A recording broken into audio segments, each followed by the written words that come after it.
Hey, everybody, and welcome to Libromancy, a podcast about the magic of books. I'm Josh, and today I'm talking about Don't Date the Haunted by Rae D'Arc. So let's date the magic of books.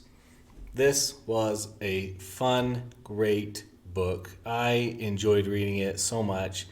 I really didn't want to put it down ever. I thought it was a great story. It was the perfect length, I think. I didn't feel like it was too long, and I didn't feel like I was missing anything for it being too short. I liked that the prose was pretty simple, pretty straightforward, nothing that I would get lost in or get confused by. It was there, it expressed the story to me really well, and then we were able to move on from it. So, just on a light, kind of here's what the book is about. Pansy Finster, a citizen of horror in the land of novel. So horror is like the country that she lives in. It's very horror themed. There are haunts and hauntings that come every 6 months or so to each person. Not everybody at the same time, but in general, you survive the haunting and then you move forward with your life. And she has survived her whole life here in horror, and her fiance has died, and she's decided to move to romance, where her fiance was from, to get away. And it was just exciting. It was a little bit of a mystery. I like that the intrigue, did a haunting follow her? Did a haunting not follow her? Is she going to be safe? What's the difference of horror? I really liked that. I really liked that when I was reading it, like you could feel when you're in horror and you can feel when you're in the romance section by the descriptions, just kind of by the tone of the book. And I thought that was really well done.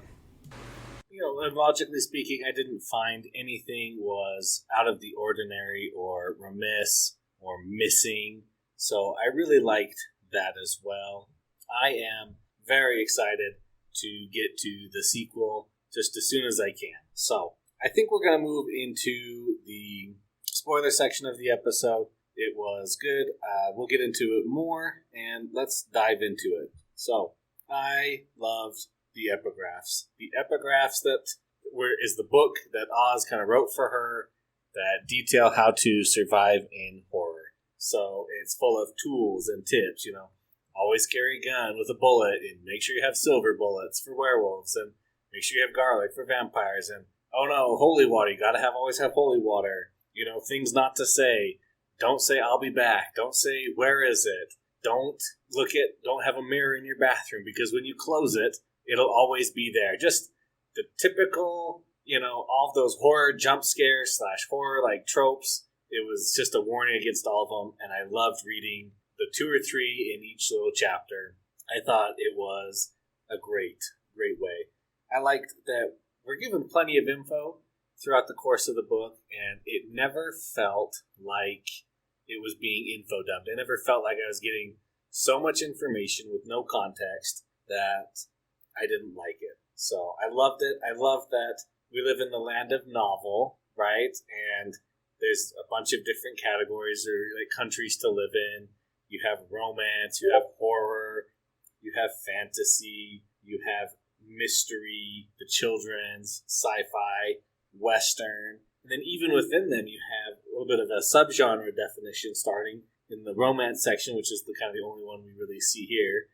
We have contemporary romance and the Regency romance. And I loved it. I love that we got to see a character from each kind of area. We have Pansy herself from horror.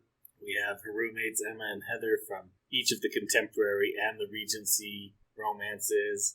We meet Mystery or Truth from mystery, Brooke from sci-fi, Hank from western. I loved it. I thought that was so fun to see them. And yes, these people kind of are representing their whole culture, but in a book this size, in a book this written this way, we're going to get more of them. I would hope in future books and see more of them. But even saying that, I didn't feel like any of them were super flat characters or boring and just, this is my one thing and that's all I do.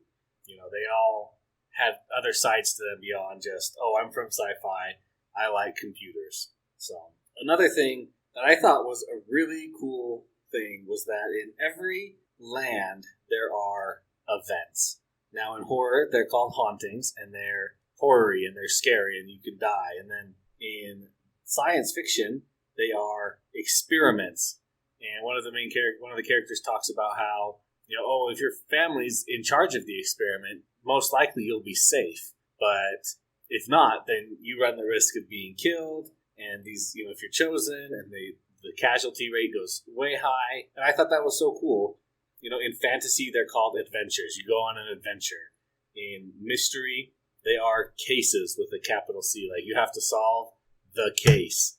I just loved it. I thought that was so cool that each area, there's no area that's immune to troubles or trials. And I thought it was just really fun. Obviously, in romance, they're going to be more romantic, but that could even fall into like love triangles or like other relationship issues. And so I liked that essence of the whole book, that no matter where you go, there's going to be issues, and there's going to be hauntings or experiments or adventures. I loved her going to the airport when she's leaving horror, and she's got her weapons in her bag and her carry-on and her survival kit, and they're like, you can't take that on the airplane. And she's like, but I need it to survive. Like, there's hauntings and I'm trying to survive. And they're like, well, our planes aren't haunted, so you're fine. And so she ends up checking it. But I just thought it was great. And another scene at the airport that I loved so much was going to the cafe in the layover in Mystery. She walks around the airport, finds a restaurant, but all of the menu items are clues and questions. And I just thought that was a funny and great, unique little thing. Like, what do I want? It says it's a non-vegan, blah, blah, blah. Okay, so it has meat, but it's this, and so if you don't think of it through and like really play up that mystery, you're not going to get what you want. I just thought it was super funny. Now, this is a romance, and so it would be amiss if there was no romance in the book. And I thought the romance was nice. We are not delving too deeply into it. She is the first time, in romance ever really feeling these things and trying to cope with these things while dealing with, the trauma of her fiancé who died. And of course, she meets Theo, or Theodore the Trusted, from fantasy. And I loved the little back and forth that they had going, that it was, well, I don't like him, but, maybe he's not that bad. And, I still don't trust him that much, but now I can trust him a little more. It was great. I did predict, however, that Theo, seeing the black blur, I did know that was the haunting. I feel good about that. I didn't call much of the other things, but I did call that, and I like that. So let's talk about what exactly is happening. Of course, Pansy is going to classes. She's trying to learn and to become a nurse or paramedic. She just wants to help people. She's, kind of meeting her roommates and trying to adapt to Fantasyland. And her first time there walking around was so funny. Her paranoia is on full display. And while the paranoia in of itself is kind of like, oh, that's kind of worrying that you're so paranoid, it was really funny to see how she interacted with everything and everyone. Oh, that store, they've got too many mirrors. It's too good. It's ready to be burglarized. Even though no one in romance is going to do that. I mean, there could be some people, but you catch my drift here. Oh, this guy, is he trying to tell me a secret when he said the word with a weird accent, or was he just talking? And, hearing all the screams and the giggles, it just makes her go crazy every time because she thinks something bad's happening. So I loved it. So she goes, she thinks that her hauntings are over. She is kind of pulled into her roommates and living arrangements. They are setting up the masquerade ball, and she is pulled into helping them set it up and trying to keep them safe, because at the very last she realizes that yes, a haunting has followed her, and yes, it's out to get her, and there's, if she's alone, it'll get her and she won't live through it, and if she's with them, she can protect them and she might have a chance. So I loved it. They go to the masquerade, they fight the poltergeist. That was the last haunting that she encountered. So fun. I did not see in the ending coming that Pansy was actually the one who killed Sean, because he had been infected by the poltergeist and was being taken over.